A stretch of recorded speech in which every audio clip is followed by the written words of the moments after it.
Digital Dealer 27 here in Las Vegas.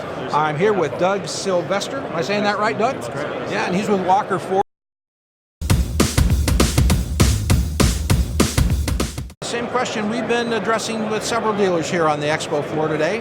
What would you say, Doug, are the greatest challenges that we're facing currently in the automotive industry in 2019? Regularity, consistency, making sure that we really have the answers.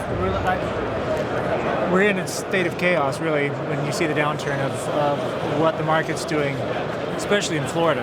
We've seen a downturn in new car sales, upturn in used car sales. Right. So how are we finding those vehicles? How are we marketing those vehicles? How are we making sure that they are to the lot quickly enough?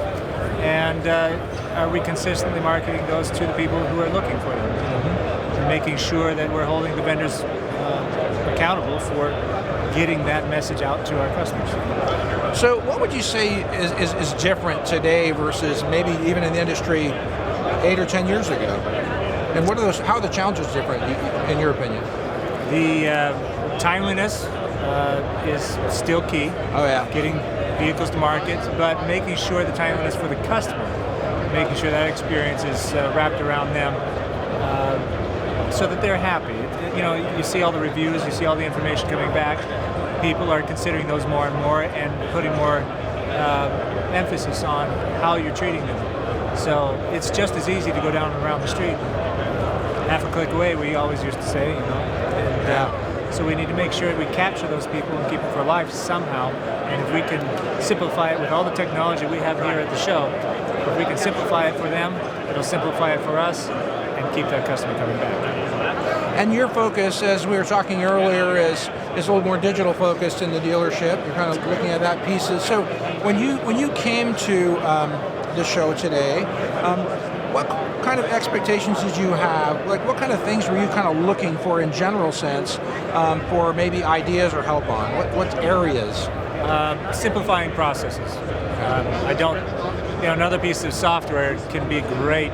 Yeah, as long as you use it. As long as you use it. Yeah. As long as it's profitable. And the thing is that we have so many pieces of software.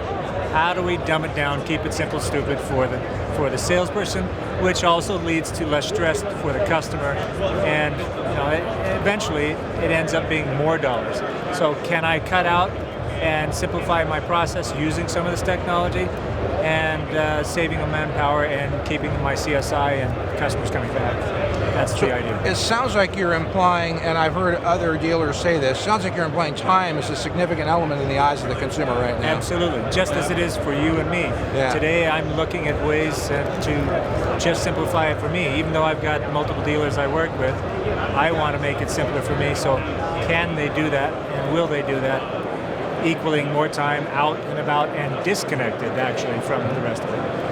Any aha moments that you've had so far, or anything, not in specifics with vendors necessarily, but have you had any awareness that through the show so far that you might be able to take back, something you can put in your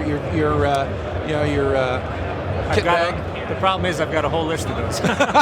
It's not really aha moments, but a lot of those are, hey, remember when we did this right?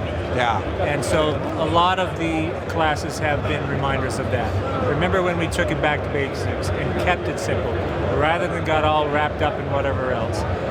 There are some vendors here that have kept that frame of mind and are doing it well, and they're modeling their software around it. So those solutions are what we're considering the most. Excellent. Well, thank you, Doug, for taking the time and talking with us. We appreciate it. Yeah, thank you. Thank you.